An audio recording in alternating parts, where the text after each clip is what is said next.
TV. Welcome back to Doctor Who Too Hot for TV. We are the podcast that looks at all things Doctor Who Extended Universe.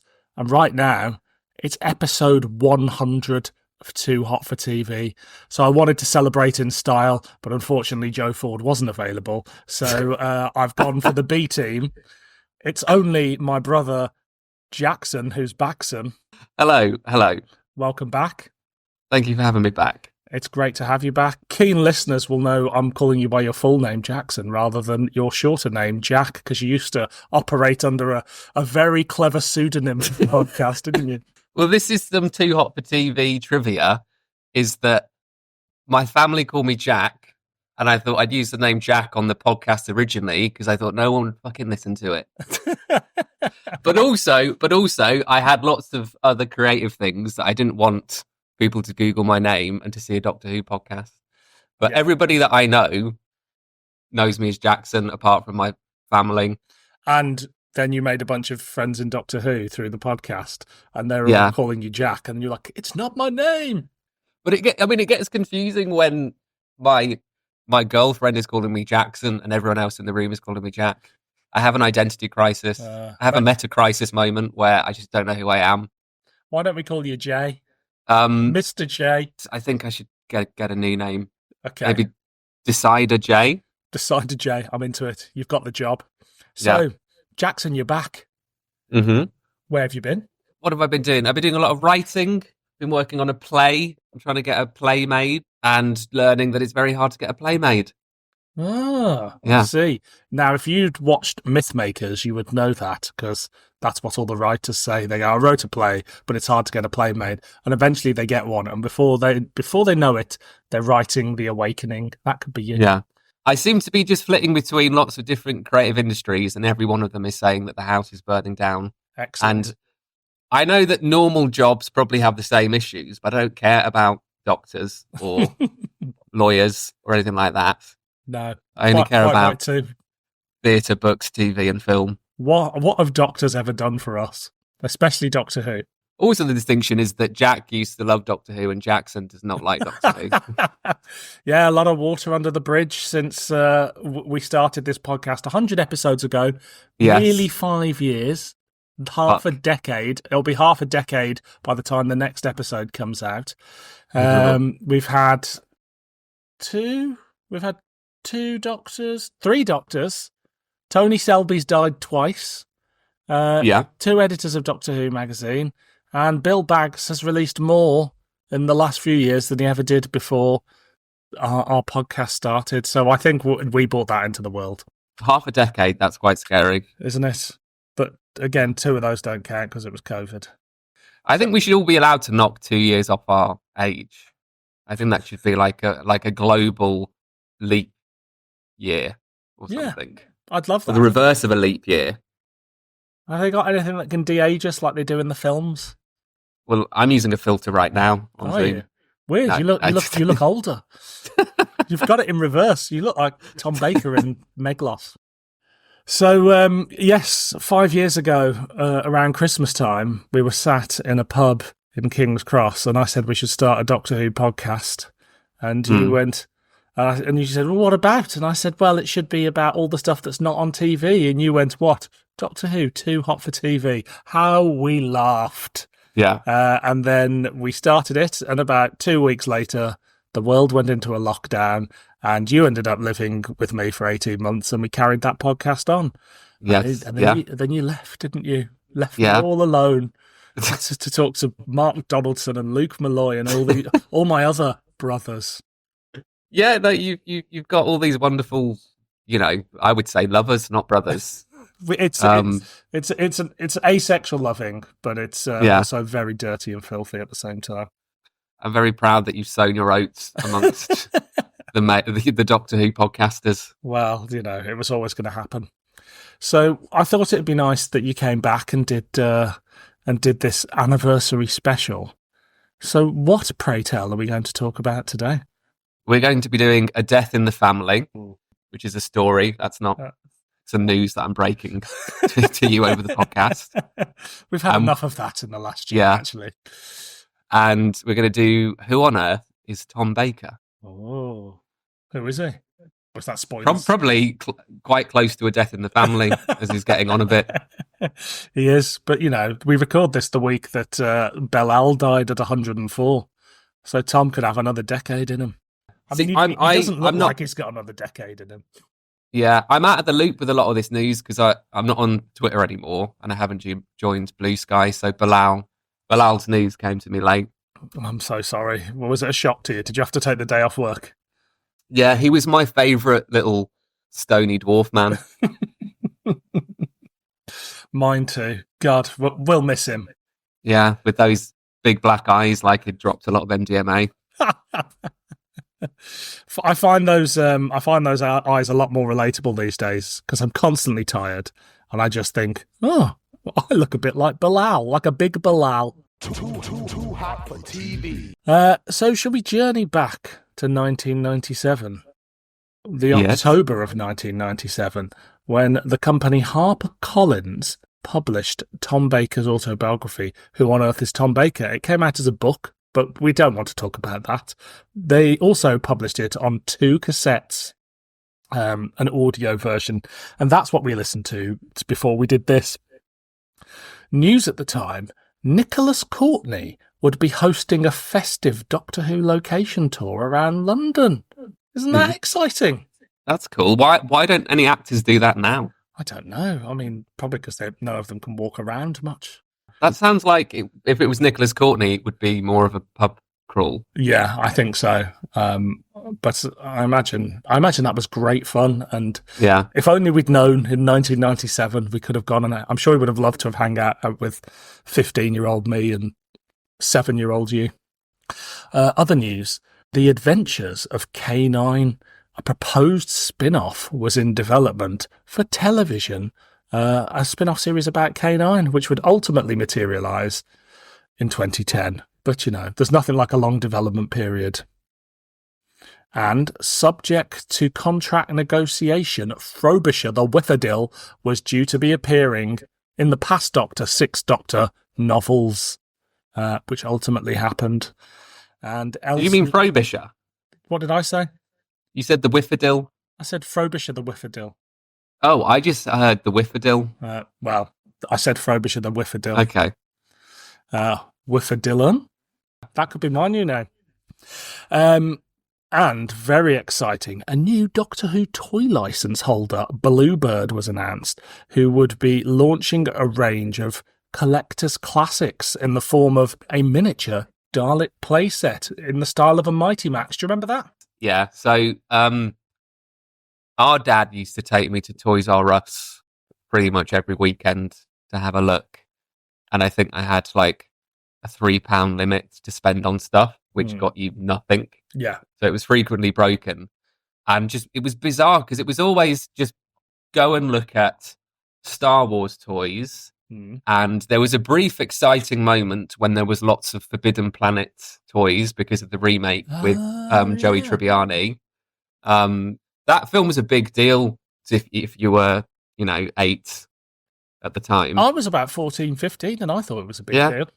Yeah. So that there was lots of those toys. And then just one day, just walking down the aisles, there was one Doctor Who toy, and it was just mind blowing. As in, not even as a child, I knew it wasn't even just what's it doing here. It's why is it here? It shouldn't be here. Yeah.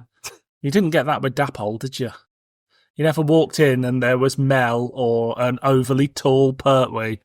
No, just that one solitary thing. But it clearly didn't sell well because they didn't make any more, although there was a prototype for a TV movie set, which was shaped like a TARDIS and had the interior of the TARDIS.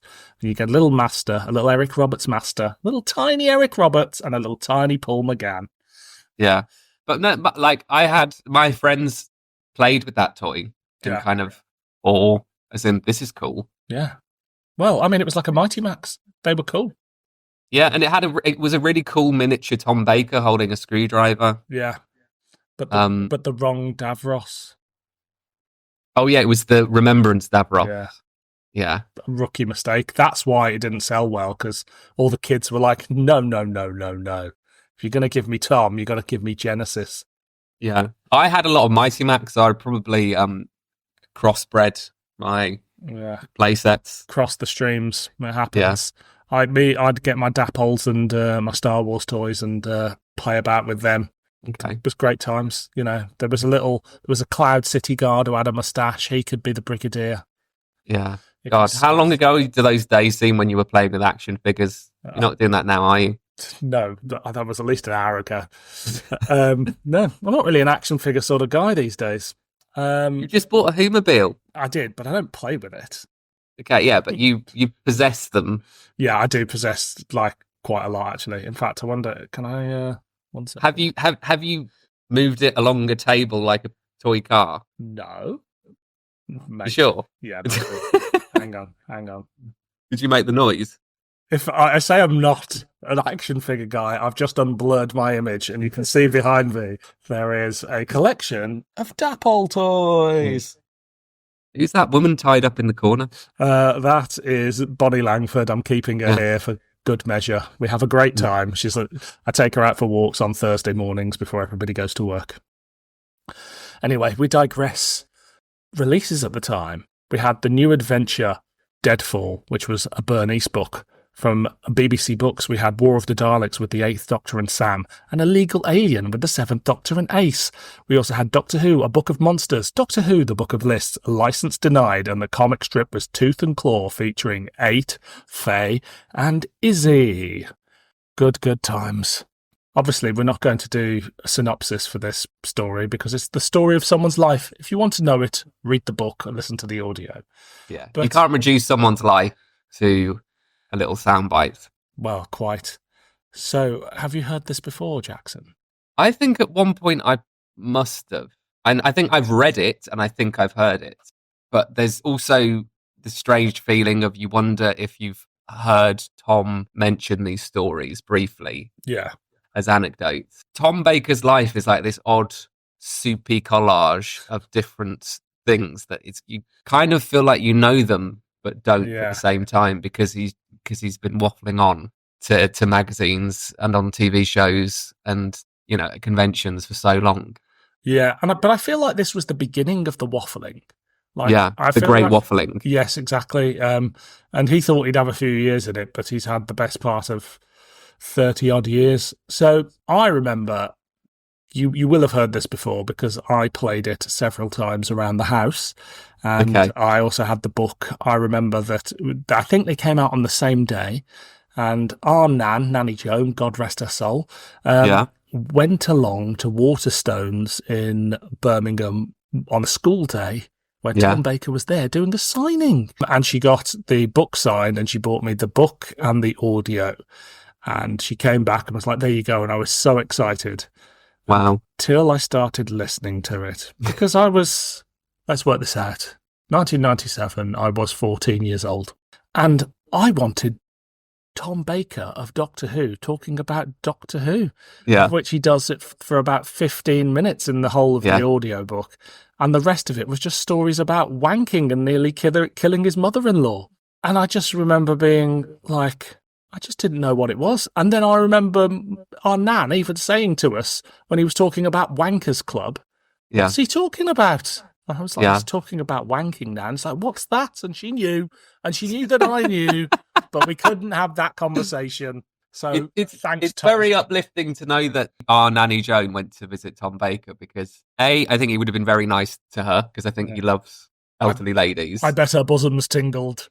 And also, I mean, they would have looked quite similar at that point. I mean, maybe he was in his Nan phase by that point. Yeah, she probably sat in for him while he went down the pub and had a few pints. Your memories are less of this and more of a vague awareness of Tom Baker's life. Yeah, fair.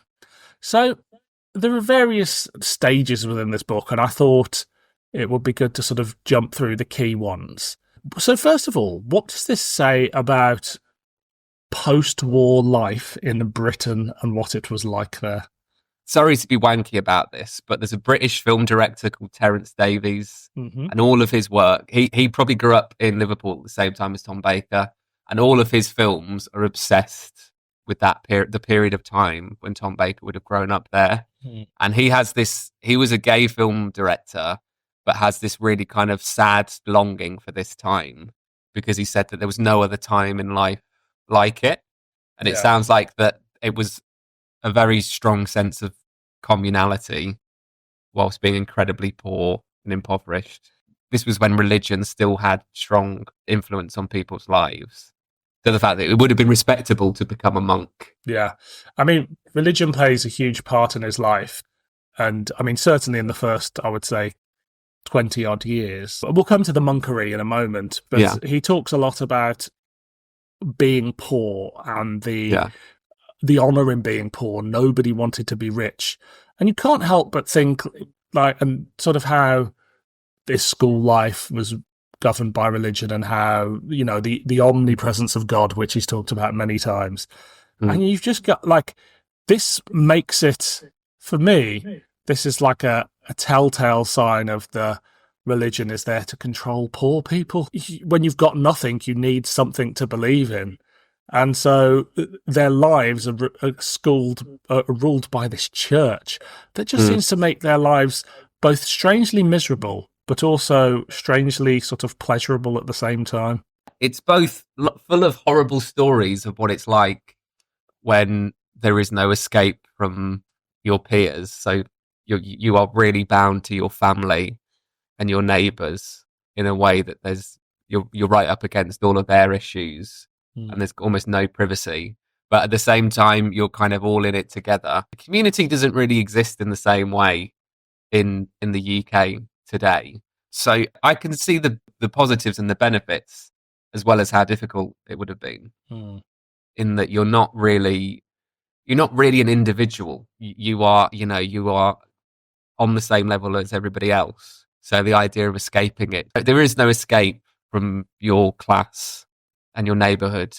You go to work at this place, this person's business or this person's business. The idea of moving away is quite foreign and unheard of. Yeah, unless you're a soldier or a monk. But I can also see, you know, as controlling as religion is, I can see how grounding it is, the fact that everybody has to be at the church on the same day. Everybody has the same kind of rituals. I think it's possible to both romanticize it and see it as awful. Yeah. But we're not going to get it back. It's definitely this is what you get in Terence Davies films, is that there's a real ghost-like quality to him trying to recreate this era that can never be got back again. Yeah. And he kind of pines for the idea that he said that every single day of the week was different, in terms of Sunday was different to Monday and Monday was different to Tuesday, because they all had these different, you know, rituals around washing and cleaning and going to church and going to school, and when you were to gather together as a family, and when you would have the meals that you had based around what the butchers had in when it was Fish Friday or whatever. There was a lot more ritual and kind of variety within the week. Yeah, especially Wankers Club. Yeah. and so the idea that his paranoia about God watching you is probably, it's more enforceable at a time when people don't have privacy. Everybody kind of knows everybody's business.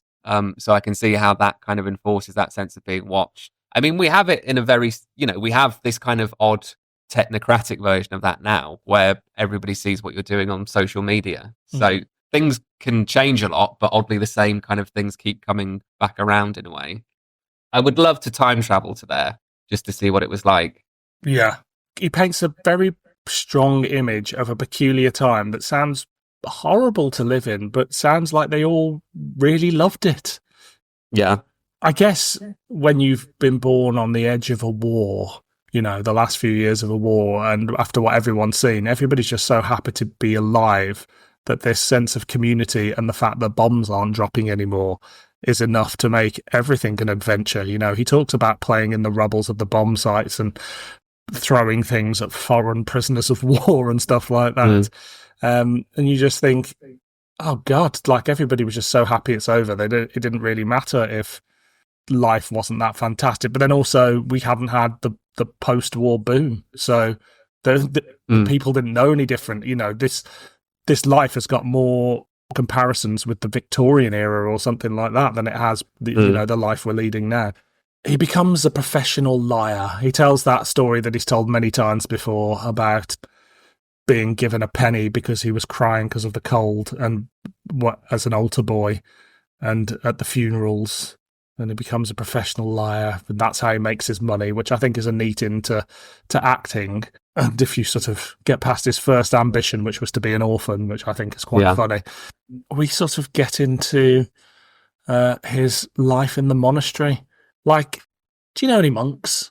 You ever met a monk? Yes. Really? I was briefly friends with a guy who, I don't know if I should say this.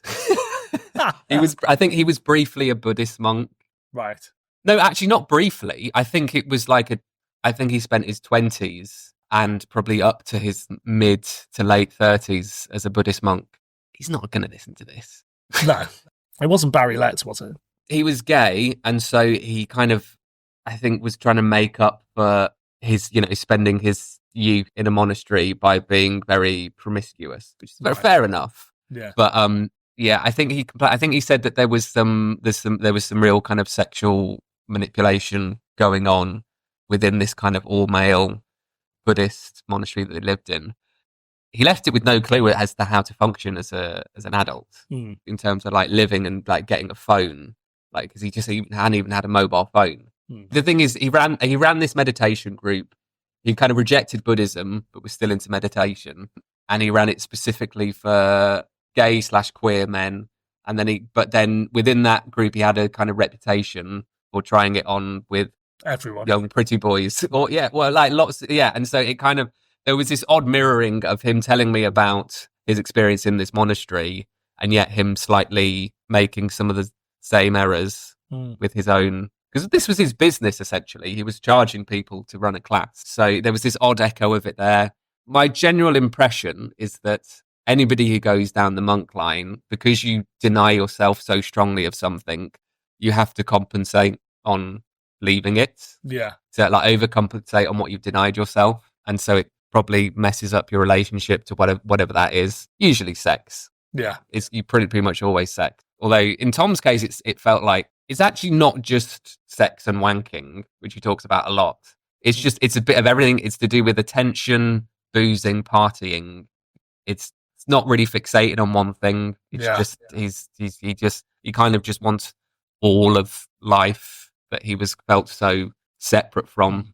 I think it's an interesting avenue to go down in your life. Like the reason I asked whether you knew any monks is because I've never met a monk, and I think it's telling that two former Doctor Who's, Sylvester McCoy and Tom Baker, both explored that line of living at one point in their lives. Both quite sort of extroverted people, you would say. But the fact that it was an opportunity, I can't imagine anybody now going, well, I'm going to become a monk in sort of Liverpool in that era, or like Liverpool and as it is now, or Scotland as it is now. So it again just goes to paint this world that as being an option of a career or a lifestyle is just mind-blowing, especially with the older monk that goes around and hits you on the dick if you get an erection. I mean, we had a nun in our family. We did, but she was from the same generation as these guys. You know? Yeah, young monks. Do they exist? Get in touch today, young monks. We'd love to hear from you. This is the Young Monk Podcast. Monkcast. I've got a quote that probably backs this up, that backs your point up. So he says, all my life I have felt as though I am on the edge of things. All my life I have difficulty knowing whether I am awake or on the edge of a nightmare. All my life I have failed to see what everybody else sees clearly. All my life I have missed the point. It is only in the closed asylum of a play that I can have any assurance at all. So naturally, I've always assumed the strategy of being in a play. That way, pain and humiliation is the responsibility of the play. That way, I can take consolation in the fact that none of it is really real. Wow. And I can see by that same token why he would choose to be a monk and kind of reject, because in both regards, he's trying to reject the world that he's been brought up in, either to go and take down the religious route or to then choose acting. Yeah. I mean, I think that paragraph's also a good example of it's a darkly humorous book. It's not a funny book in the sense of like it's not got punchlines so much as it tells sort of a slightly dark anecdotal version of a lot of events of his life. And I guess I'm quite we're very much used to hearing him talk in interviews and at cons and giving the same spiel and knowing where the punchlines are. And here we're getting a more visceral version of those stories that are perhaps slightly more real, although he did say himself that he read it back and was like, well, what a load of bollocks that is. So Yeah. you can never be quite sure how much of it is, embellished for effect. For most of the time, I think it's incredibly literary. All of these stories are kind of told in the sense that he's trying to make a comment on existence and how people live and how they exist. And also about how humanity kind of gets distorted and compromised in these situations. So I found it in some places incredibly artistic and powerful, because there's a kind of, it's a bit like the Divine Comedy, which I've never read. He's saying that there's a humor in the sense that life is a joke. We're kind of flawed beings. And his writing really does talk about the theatre of life. The people that he describes all feel like characters in an ironic, dark play. Yeah, it was really, really interesting. Because it's not a comprehensive look at his life like you might expect from a lot of biographies. It's very much like, I'm going to tell you a few things that I think underpin my experiences and my beliefs and my view on life, rather than, and then I did this and then I did that. And in fact, at certain points it jumps around, especially towards the end, his career, which doesn't actually play a huge amount of a role within the book, essentially. What does it say about his relationships with family and partners and things like that? The most interesting sequence is when he's talking about his relationship with the wheat crops. Yes. So this is in his 20s, after he's left the monastery. Also, I thought he was a monk for a lot longer than he was, but it's by his mid-20s, he's married. Yeah. And settled down. So it's an intense period of his life.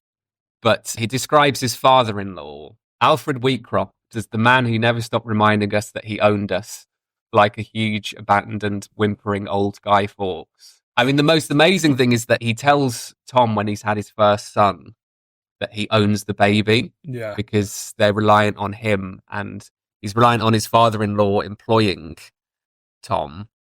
And so he kind of says that, I own your baby as a result. Because there's this strong sense of resentment. But then he talks later about because he was a trained medic, how when Alfred was elderly and dying and sick, he used to kind of wash his feet and look after him. And so this man that had hated him, he realized that he was dependent on him.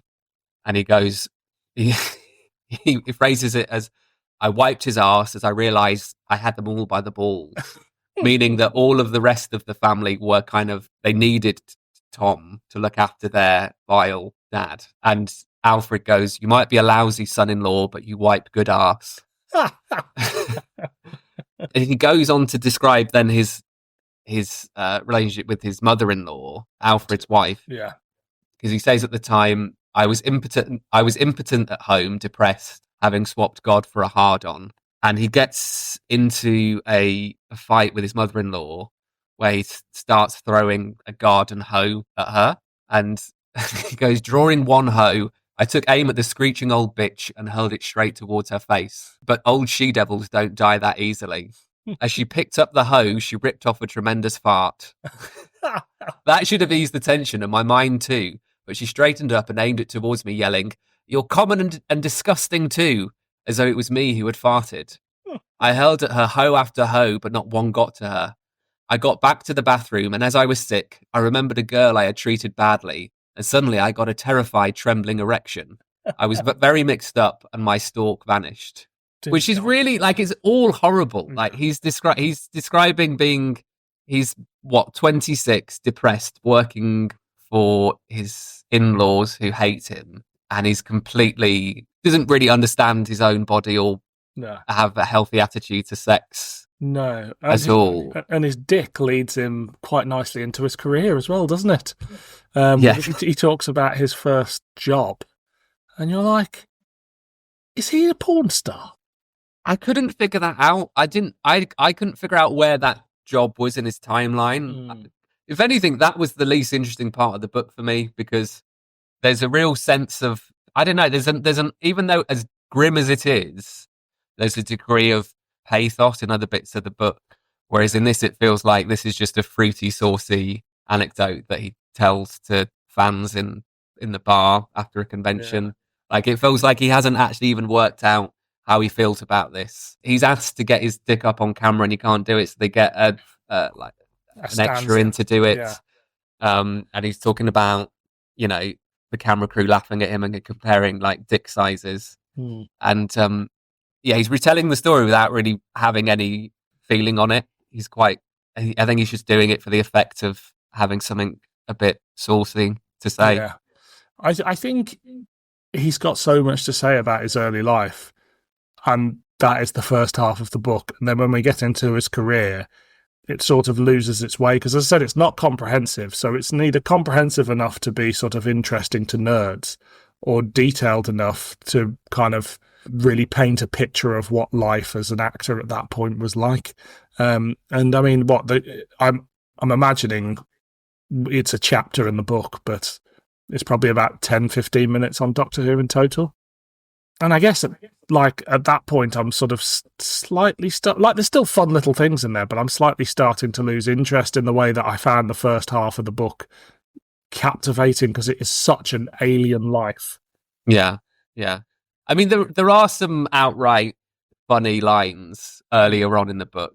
Like, there's a bit where he talks about he's stealing some Terry's All Gold, and he goes, "Just as I got grip on the sticky buggers, in bounded the doctor carrying a bloody big baby." He talks about getting hugged so hard that noses would break, and there were several 5-year-olds in my school with broken noses. And wonderful names, because he's obviously had to change the names. Like, so you get names like Audrey Cheeseman. It's like, there was no Audrey Cheeseman, was there? Yeah, and he talks about his parents. He goes, "When my mother realised that she didn't know my dad and didn't even like the sight of him anymore, her disappointment was expressed in silence, profound silence that endured for 9 years." That's grim. That is and to know there were so many relationships like that back then. And he casually throws in his suicide attempt as well, just after the fight with his mother-in-law. Just before the fight with his mother-in-law.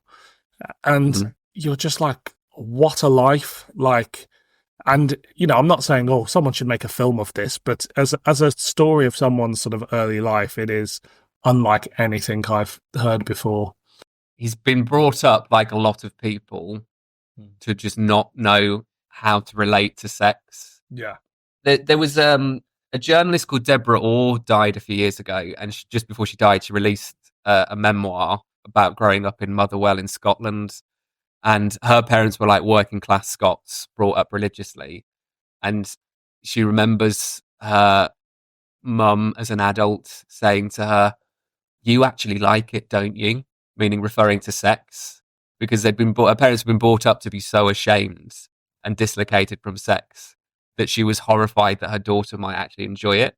Wow. And Tom goes through this in the book. He talks about how the priest would say how long you're allowed to kiss for before it becomes a sin. And he goes on to say that before confession day with the priest, or the morning of the confession day with the priest, it would go, "Dicks were slaughtered and quims dried up in their hundreds as the queue for confession stretched to the horizon of the church.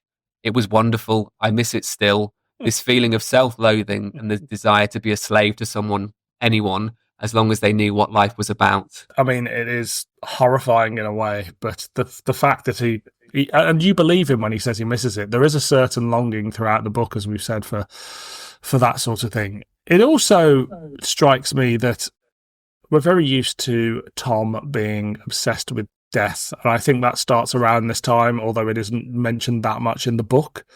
He's someone from a generation who watched people die in their late 50s and in their 60s, and that's when people died. So I think he's writing this expecting that he probably hasn't got long left, and here we are, 30-odd years later, and he's still about.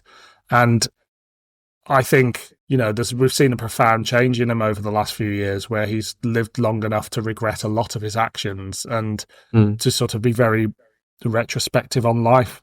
So it's quite interesting to see him here.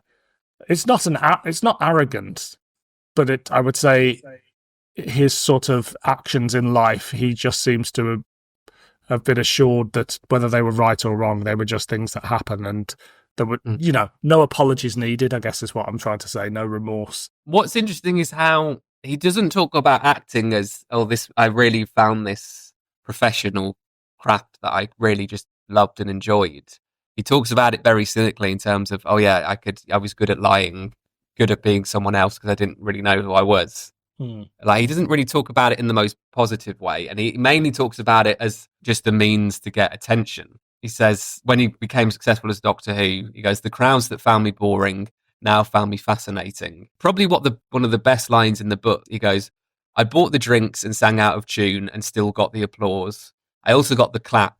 Ponces often do that. They take your drink and food, share your cabs and give you crabs. But that's low life. That's the dogma.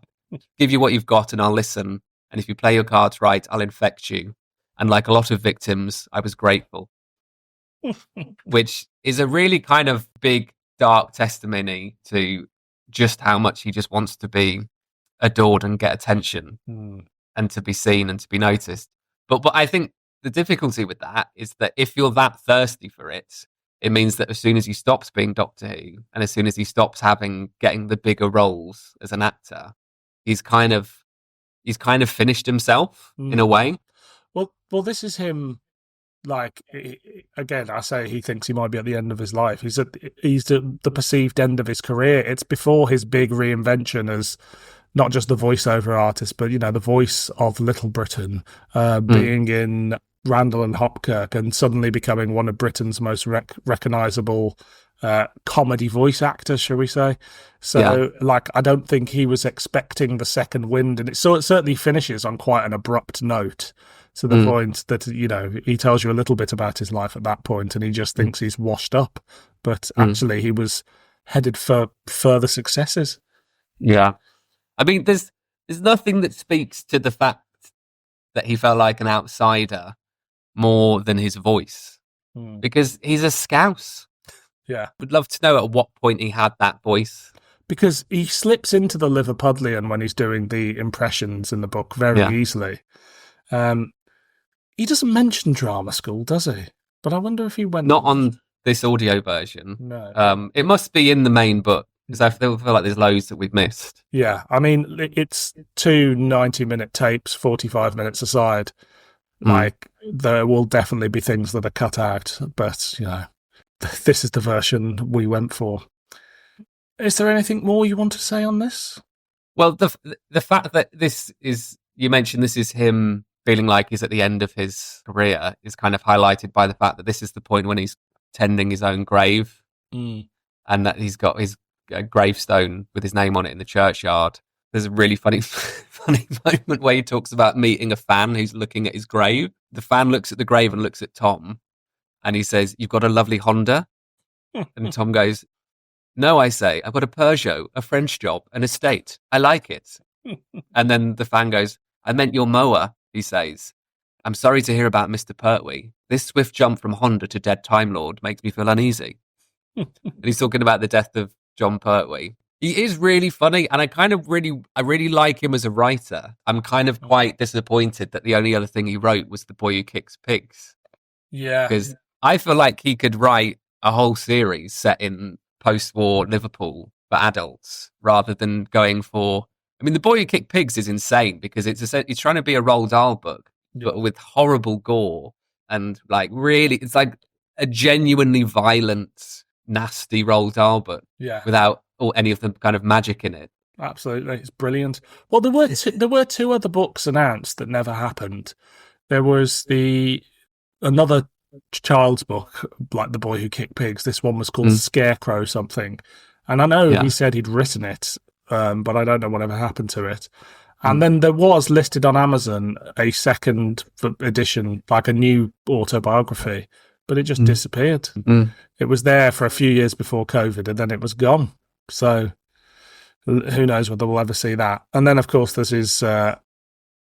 he wrote the Cricket Men book, did he? Was it Cricket Men? What's the name of his unmade movie? Scratchman. Yes, Scratchman. So there's that. But I don't know how much of that is him and how much of it is James Goss. Right. But yeah, no, I would love to read more works of his outside of Doctor Who, but I just don't suppose that'll ever be a thing, unfortunately. We must rate it. Is it a clanger, a banger, or an average meander? It's a banger.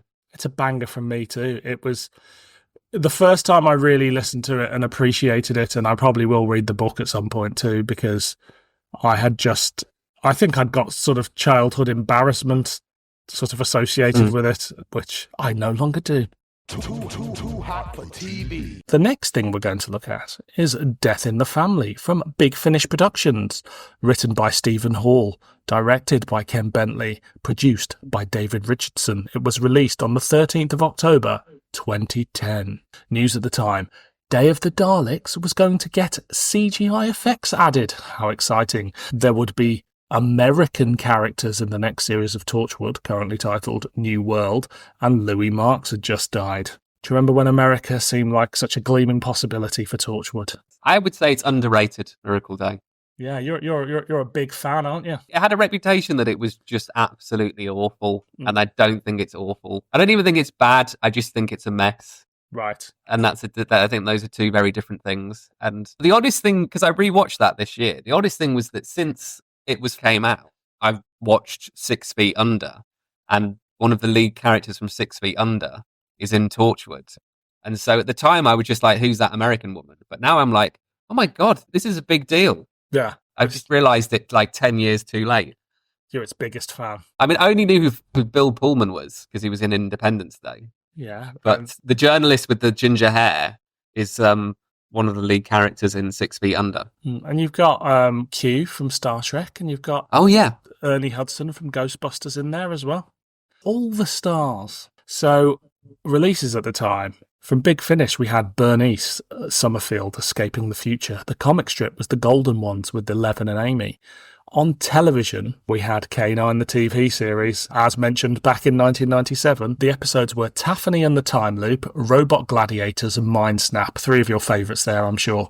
From the Sarah Jane Adventures, we had The Nightmare Man, The Vault of Secrets, and Death of the Doctor. On DVD, we had Revisitations 1, Dreamland, and The Seeds of Doom. From BBC Audio, we had The Runaway Train, featuring Eleven and Amy, and Demon's Quest, Demons of Paris.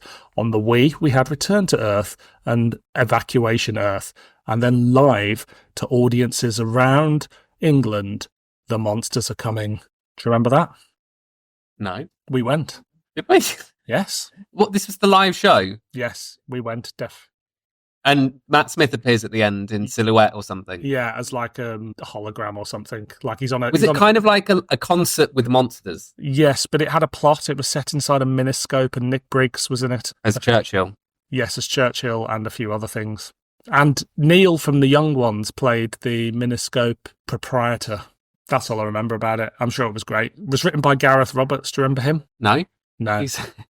He's a very, very angry man. Early Matt Smith. Yeah. The first 2 series of Matt Smith, it felt like Doctor Who was really popping off.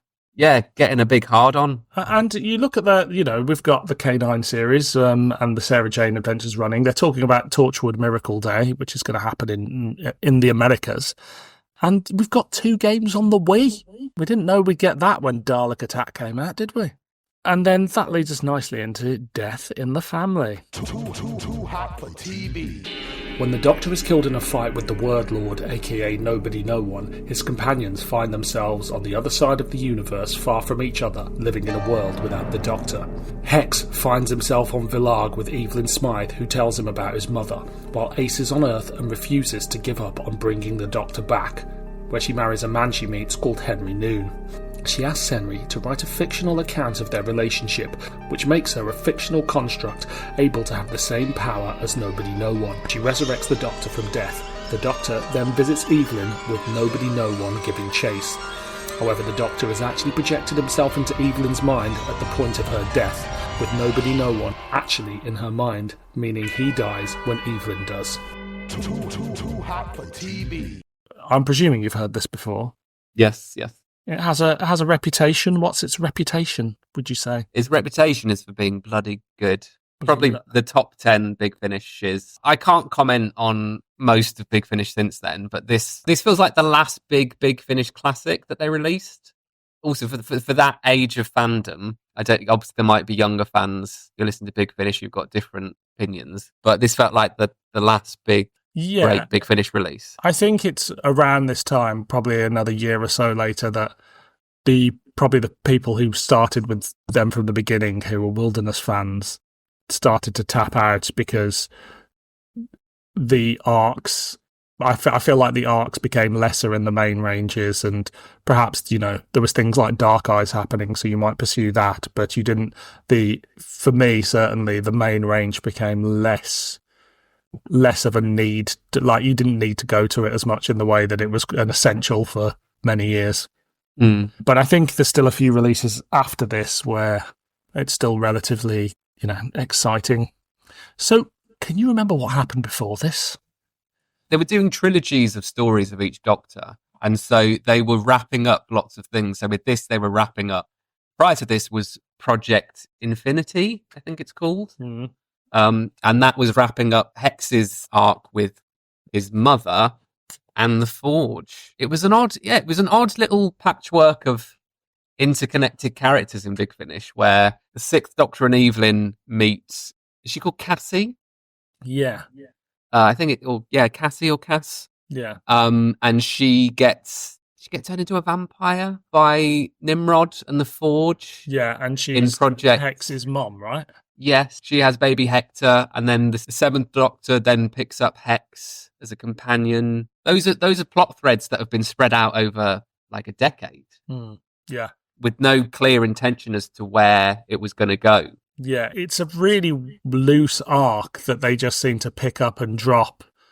And we'll come to it later, but there was another installment in this sort of, at least this part of the arc, that was never made, but more of that later. So how was it coming back to it? It was nice. It made me nostalgic for this period of Big Finish. Because this was the time when I was still invested. Well, this was probably the end of me coming to be invested in the main range. And then I think for a while I just focused on the Companion Chronicles, and then I tapped out because it was the end of the Lucy Miller and Eighth Doctor audios, and this last couple of trilogies with the Seventh Doctor and a few others that really made me realise it was time to kind of step back because they were carrying on, and I realised that I couldn't invest the same emotion in the characters. I find there's this thing, you're right, it's the emotion in the characters. But for me, it's almost sort of the credibility. And that's not to say there haven't been good stories beyond that. Of course, there have been. But the credibility of just how much of it there is. Like, It felt like this was the natural end to the Seventh Doctor story at Big Finish. But instead, here we are another decade and a half later, and they're still, he's had several endpoints, and they're still wheeling him out to do big finishes that perhaps aren't as good as this. It's the exact same phenomena that you get with soap operas. I used to love EastEnders, but it reaches a point where you can only watch it for so much time before you can't follow the characters anymore because they're required to do the job constantly and never leave it. And so it is that similar thing that obviously the Doctors and Companions were never designed to run for this long. No. And Big Finish do have a similar soap opera setup where it's like, okay, we have got these people until they die. Yeah. Also, this trilogy in general, it's not a trilogy because there's the vampire story, Project Infinity, whatever it's called before this. There's a Death in the Family, and then the third story is called Lurkers at Sunlight's Edge, and that's a completely normal Doctor Who story. Yeah, I remember being so disappointed by that. And then eventually, bad, but it's just it was just odd. That was one of those things where you got the impression of like, oh, okay, it is just going to carry on as the ongoing adventures of this TARDIS crew. And then they set up this other thing later on with the black and white TARDISes and something to do with Fenric. See that stuff I was still up for, and I remember thinking was great, but then you realise that actually it's just, like you, perhaps I tapped out after that, but it was just sort of like, I remember thinking all that stuff was really exciting. I don't know how we're going to approach this story, but the idea of Doctor Who being this ongoing story and how you engage with the characters is so interesting because I feel like that is about what this story is about.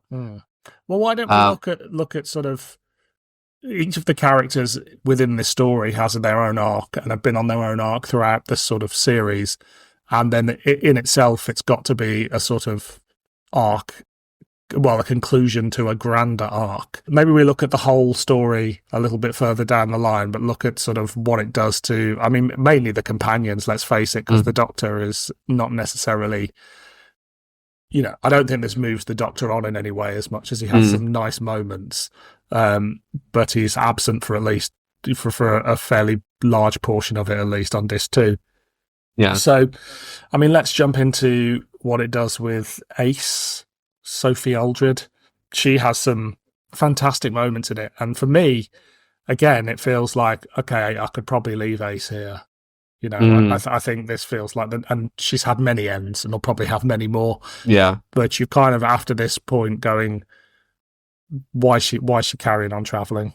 I mean, for anybody that hasn't listened to this, which would be odd if you hadn't, but as a reminder, the Doctor dies at the end of episode 1, and the rest of the story is just dealing with the concept of, okay, Doctor Who is this ongoing science fiction series. What would it be like if the Doctor did actually just die, but the TV show carries on going? And it's a show with Hex and Ace and other people and Unit, and there is a TARDIS, but it's the idea of, what would happen if just the show just kept going, and what is life like for the characters afterwards? That's how I feel about the show now. Yeah.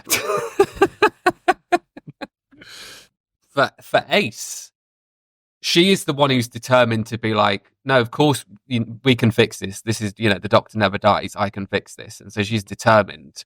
But it really does. The most effective thing about the story is that it really makes her seem a bit deluded. It really does sell the idea that the Doctor is dead. Get over it, and once you've grieved it, you can then go on and you can have adventures on other planets and you can time travel or whatever. But the Doctor just will not be in these stories from now on. Yeah. And so Ace is dropped on contemporary Earth. And what is really clever about the way this is written is she's an 80s girl trapped in the modern day, and she sounds so anachronistic and odd and out of place. Even just her saying "wicked" just sounds so strange, and she really feels out of time and dated in a really disturbing way. And the fact that she's talking about like, oh, I haven't got a Filofax, I haven't got a Walkman, I don't know what a mobile is, or is it like a static? I don't know, because she thinks it's like a car. And the fact that she gets gifted a mobile phone. Ace is just no longer this character. It's like, oh, it's 80s Ace from that 80s TV show who's kind of cut adrift. It's sort of nicely cyclical with Susan in An Earthly Child, where she's got all this knowledge of foreknowledge and experience beyond the planet, but she's got no grounding in reality. And I think that's something that people struggle with the character a bit now, when you've got a sort of 60-year-old Sophie Aldred playing the role, that they're like, oh, well, she's a 60-year-old playing a kid. And, that's one conversation. But here it sort of goes, that style of character is outdated, and it's allowed to be outdated. But what happens if we actually address that and plonk it in an environment and make her live a life? Yeah. I mean, she's sort of the main character for the second half of it. And, she gets some quite punchy stuff to do. I mean, she obviously gets a boyfriend, moves in with him, gets married, but there's a lot of crying. She has some big showdowns with the villain, and, she becomes like the Word Lord. She's the Dorothy Noon is like this conceptual avatar based on her. Yeah. It's her Bad Wolf. Yeah. In the way that Rose becomes Bad Wolf in the Day of the Doctor, Dorothy Noon is Ace's Bad Wolf. Yes, it's also her Timeless Child moment, where she spends an entire episode just explaining the plot, which is influences aplenty. Is it satisfactory? Like, do you think Sophie delivers a good performance? Do you think her arc's well written? Do you like the sort of dismissal of her partner towards the end and all that stuff? I like most of it. I really do. And it's a shame that it's not really, I'm not aware that it's followed up on. If anything, this feels like the penultimate Ace episode. Yeah. Like, it sets so much up that you think, oh, she must leave in the next story or two. But she just doesn't. She's still there. Spoilers. Yeah. But no, I really liked her performance. I mean, we don't like to knock Sophie Aldred. No. Because we love Sophie Aldred. We're not Joe Ford. No. I will say, there is the line, I don't want tea, in it, which is quite funny. Yeah. No, I get it. But you're trying to ground these characters that perhaps weren't as grounded in the 80s, although they were definitely sort of heading that way and dealing with those sort of emotional strains. And I think it's the addition of Hex to this team, I think, even though they're separated for a lot of this, I think in general just gives it an extra kick up the arse when they do that, however many 20 stories beforehand. And I really enjoy the interplay between Ace and Hex. Yeah. How do you feel about how Hex is handled here? I always had good memories of Hex, and listening to him again, he's actually very easy listening as a performer on audio. He's obviously grieving. What is it? Did his mum reappear in the last story and die? I think so, or at least he learns the truth about her. Yeah. So he's kind of getting over that. He's like, as a character, he feels incredibly vulnerable, and so he kind of wanders off and bumps into the Word Lord, and he feels very vulnerable to his the Word Lord's kind of power. The most effective thing in this story is that it builds up the death of the Doctor in episode 1. And as much as I love the first episode 2, I think is the best one, and it is just Hex saying goodbye to the Doctor and then meeting Evelyn and settling into life on a new planet. It's the power in that story of things just keep carrying on after the Doctor's death. And you really do go, I can totally buy that this just becomes a science fiction series. Like with Blake 7. It's called Blake 7, but Blake goes after 2 series. I can totally see this being just an ongoing story of these characters hopping about planets and getting still fighting monsters and stuff, but the Doctor just becomes this distant, forgotten figure. There's that brilliant idea about how they can't mention that the Doctor's dead, because if word gets out, then alien invaders will start to invade, and so Ace is sort of the baddie and she doesn't realise it, like she's actually putting the planet at danger, which I think is a really nice idea. I like how it ties Hex in with Evelyn. So how does this tie into sort of Evelyn's story and what we've seen in Arrangements for War? Evelyn was close with Cassie, and Cassie died, and Evelyn was mourning her death when they went to this other planet called Village. Making that up? Yeah, I feel like it is. I mean, and that's when she falls in love with Rossiter. With Rossiter, and Rossiter's died by this point, so she's a widow and gets to tell Hex about his mum. So Evelyn gets to tell Hex about her life with the Doctor and with Cassie. And it's interesting because she then refers to their first adventure, Project Twilight. And there's like a montage back talking about, she goes, the Doctor insisted we set down the TARDIS in southeast London for, of all things, a Chinese takeaway. Hex goes, a takeaway? And she goes, it was quite different back then. And then there's like an audio clip of Colin Baker from Project Twilight talking about, like, I have dined in the best places with the mighty Kublai Khan.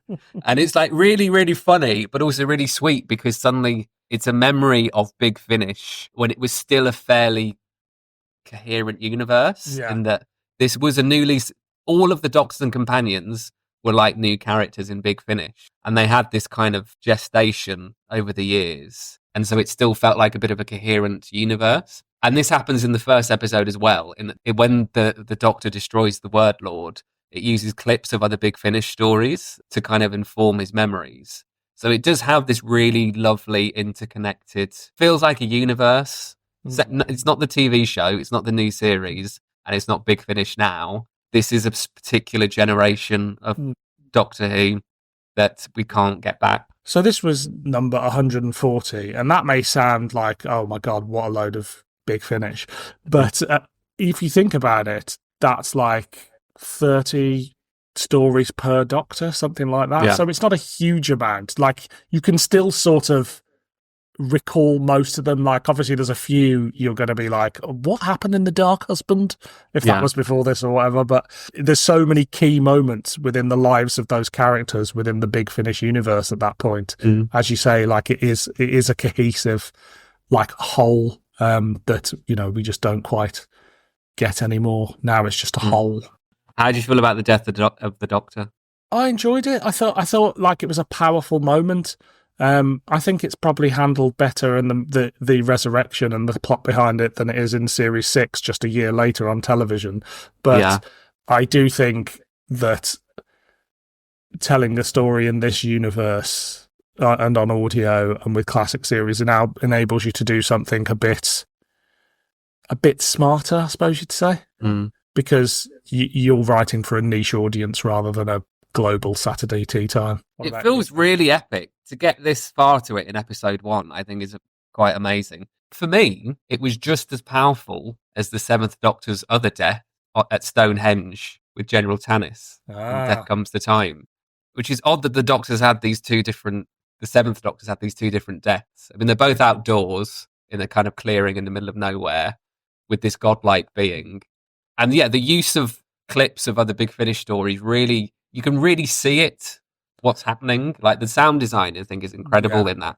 Do you think the reason he's had two big deaths is because his death in the TV series is sort of underwhelming? That people go, I need to rectify that. I don't even think it's that. I mean, I really, as brutal as it is, I really love that the Seventh Doctor has such an insignificant death. Yeah. I wish the new series had the balls to do shit, shit like that. Going back to what you said about the sound design and indeed the direction, it's so well put together. Like, it feels like a television series of the time. Like, it feels like a slightly more adult version of the series you like. You could imagine watching what was on BBC One, like Amy's Choice or whatever, and then Tuesday at 9:00 on BBC Two getting this run that is, you know, it's not adult in the sense of tits and swearing. It's just like it's made for a slightly more intelligent audience. That sounds condescending. An audience that will give the more complicated elements a bit more time, I think. With the sound design, you get the Doctor floods the Word Lord with all of these, the story of his life, and you get all these, the sound of Colin Baker and Peter Davison. It's like the Timeless Child flooding the Matrix again. Yeah, it's great. And it's, you know, when I still believe that they were the Doctors, as in that those are the sound of their voices in those early Big Finishes is what I associate with their Doctors, not their TV stories. But then it builds up with all this swelling music, and there's like a choir in the soundtrack, and then it just stops dead, and there's just this quiet howling wind.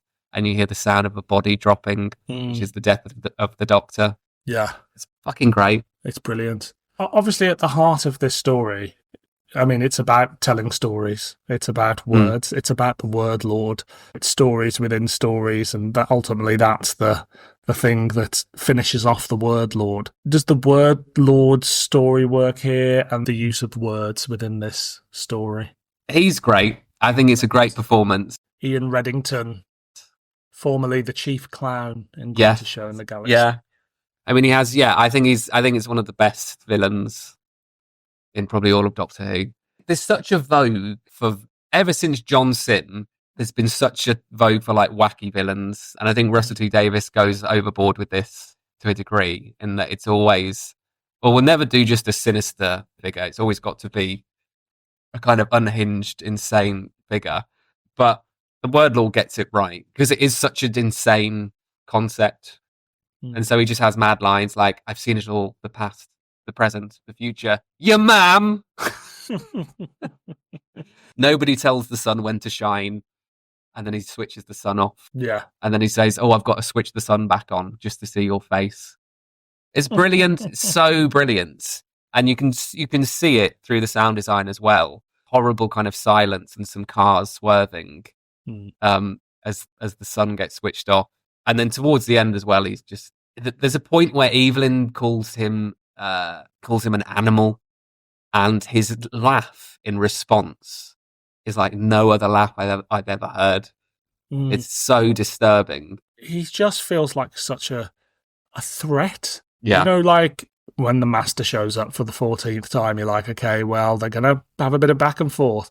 But like you say, I genuinely believe he could win. And Yes, I genuinely believe that the Doctor's dead and that this show's going to carry on in a different form with Nobody No One as a reoccurring villain. And I would absolutely believe it. The show has never done anything like this before or since. How do you like them apples, Doctor?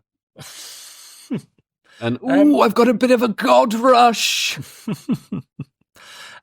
Stephen Hall wrote this. Yeah. Stephen Hall has only written 2 big finishes: the short story "The Word Lord" and "A Death at which the Word Lord" obviously introduced Nobody No One, I believe. Yeah. And then there was another one that was intended to be the third part of his trilogy called 50/50, and it was planned for the 50th anniversary in 2013. It would have been depicted as a big, epic and pretty brutal showdown between the 7th and 8th Doctor, with Ace, Hex and Lucy being forced to choose sides. Ooh. 50/50 would have relied on a very different ending to the Black and White trilogy, the revelation that the old gods and other monsters were returning because something travelling very fast was smashing holes through the dimensions. This object would have been revealed to be the bruised and battered 8th Doctor, who would tell Hex that the 7th Doctor had caused it and that they were fast approaching the moment where 7 went bad.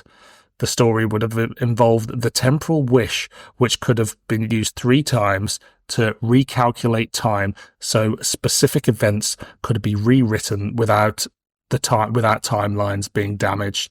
The temporal wish and other dangerous technologies would have been on a ship called the Pelican, headed for the Big Bang.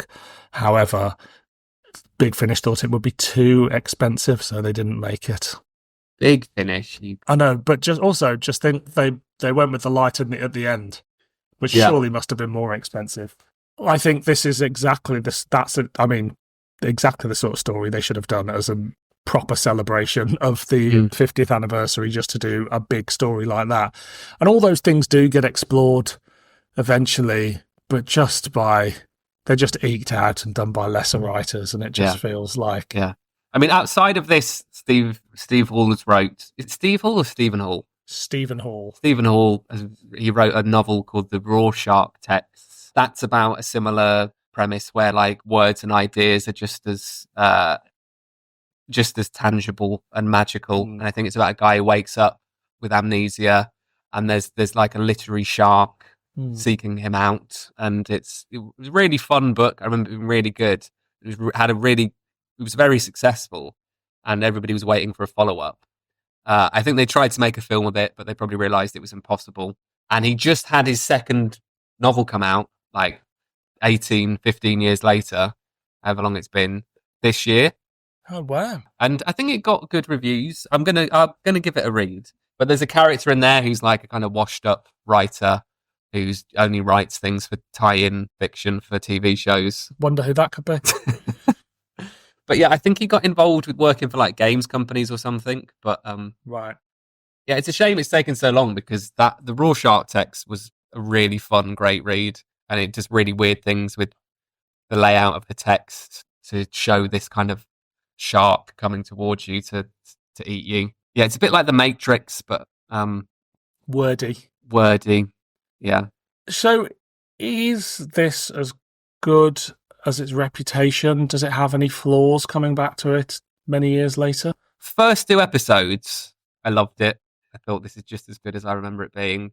Third episode, didn't totally buy the man that Ace is meant to be falling for. Even though obviously it's shown that she's actually just using it. It'd be more affecting if you actually believe that Ace would fall for a guy like that. I mean, I think he's well played by John Dorney. Yeah. But the way the character's written, I don't think Ace would go for someone like that. Yeah, Ace is very disturbing in that episode, and she really feels like she's lost the plot a bit. Well, it's her 73 yards, isn't it? Yes. Where she gets, for a whole episode, she's by herself without the Doctor, living her life, heading towards a destiny that she doesn't know what it is. And then episode 4, that was interesting.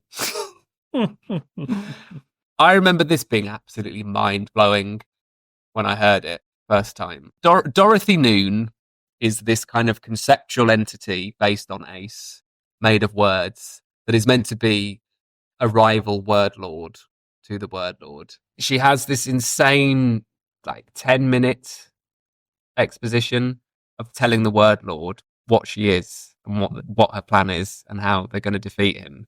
But the premise of it is that Ace marries someone with the surname Noon, which, when written down, has the same letters as no one. So if it says no one tells the doctor when to live or to die, it means that she has that same power because she's got the same letters in her name. The thing that really fucking annoys me about this is that the whole story is about the power of words in the spoken sense because it's an audio play. On audio, no one and noon are two completely different words. And there's never any mention of handwriting or letters or anything. It's just people speaking words. Yeah. And so when I first heard this, I thought, that's incredible. Now I go, that's fucking stupid. No, I must agree. As you say, if it was a little bit more, it's written down and it looks like this. But I'm reminded of Animal, the season 27 audio, where the aliens say to people, you will come to no harm. But actually they mean you will come to no harm. Oh. And it's like, that's your plot twist. Like, it's a very silly word-based thing that doesn't quite work, which is a shame because everything else in it, I think, works really well. Yeah. I think the writer has spoken about the fact that it's so hard to... He says his ideas are so tricksy that it takes him... that's why it took him so long to write a second novel. And I think there are so many ideas in this that by the final episode, it feels like he's just kind of run out of time to do things. Because even during the exposition of the Doctor's plan and Dorothy Noon's plan, she comes out with this line and she says, the Doctor relocated the story people from the Hand of Ale to some far-flung conceptual dimension. That just feels like a writer who really ran out of time and just kind of trying to pad it out. So that was really quite silly. And what did you think of his eventual dispatch within Evelyn's dying mind? Oh, I was fine with that. Yeah, that didn't bother me at all, really. Yeah, I thought that was pretty neat, actually. And of course, this is the death of Evelyn. And again, it would be so good if this was Evelyn's final story, but it's not. They bring her back with Thomas Brewster and all this other shit. Yeah.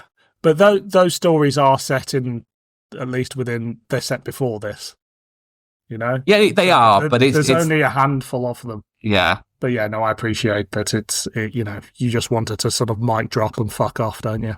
What do we think of Sylvester McCoy's performance? Because he gets a lot of stick, Sylvester McCoy, especially in more recent big finishes. And again, I know he's only in sort of episodes 1 and 4, but do you think he's got the acting chops? Do you think he delivers a good performance? Yeah, I haven't heard Sylvester McCoy on audio in like a decade. So I'll be honest, I have only ever had good opinions of Sylvester McCoy. I've never had an issue with his acting. And he gets to say the word Lord and really roll his R's with that. Yeah, I don't know why, but his death sells me more than if it was any other Doctor. Yeah, you feel like he should die. He feels like the Doctor that is going to... I mean, maybe it's because he's the last one on telly as well from the classic series. But you kind of... There's something about the way he manipulates events and seems to be part of a bigger plan.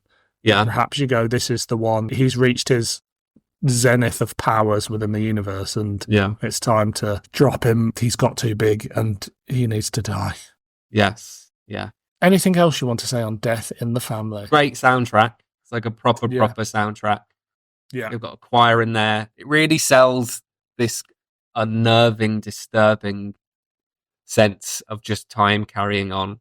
Yeah. And then also, Hex pays £3.45 for a cup of tea from a van, which I think is probably more horrifying than the death of the Doctor. Very true. But have you bought a cup of tea recently? Yeah, but this is like 10 years ago. This is like 12... But is it set in like 2026 or something? Is it? Yeah. Oh, God. That's horrible. Isn't it? They knew. They knew how much tea would cost. Mm.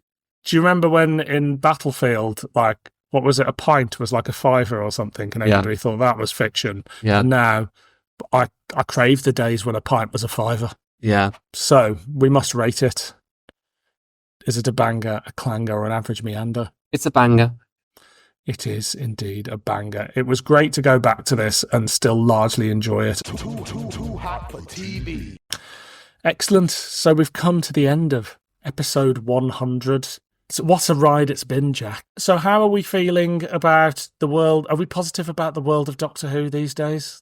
No, I'm very happy for anyone that is enjoying the new Disney era of Doctor Who while it lasts. But I mean, we're recording this about a month before it comes out. So, I mean, by that point, we could be cancelled. yeah. The show, not us. Unless you've joined Blue Sky and said something racist. No, yeah, Empire of Death was my jumping off point, I Agreed. think, for the show. And I know there's always been bad episodes of Doctor Who, but that felt like a real kind of, I felt ashamed that I'm still watching Doctor Who Yeah, me too. after that story. And it's odd because I was still on board by Dot and Bubble. I was still kind of like, yeah, I'm optimistic about this. And then, yeah, Rogue really put me off. And then the 2-part finale put me off as well. I just feel very much too old for the show now. Yeah, it's sort of made equally sad by the fact that you listen to something like this and go, oh, this is brilliant. And then you try and jump into some new Big Finish and you go, oh, I'm not even sure there's a place for me here anymore. I already knew that I was kind of done with Big Finish. Because again, if I spent like 12 to 15 years buying their stories, that's more than enough for any show. Like, these things do have their shelf life. In a recent interview, Russell T Davies said, like, you know, Doctor Who's always flexible. There's always a different approach for it. You know, it might end up as a late night BBC Three show or something. And I feel like that's the only point that I could return to it, because I'm 34. I'm nearly 35. And the last series is clearly aimed at, I think, 11 and under. Yeah. Apart from the occasional diversion where, you know, for a change, they'll let the companion let a woman get raped just for some variety. It's just this really odd tonal clashing of simultaneously going much younger, lighter, funnier, go for a younger audience, and at the same time, oh, let's put an abortion allegory in there. Or, oh yeah, let's let the companion let a woman get raped just to make sure that the person the Doctor said was a bad man is definitely bad. Yeah, it's very odd. So if I were to ask you if you could sum up how you felt about the last series, how would you do that? How would I describe my experience with the last series of Doctor Who?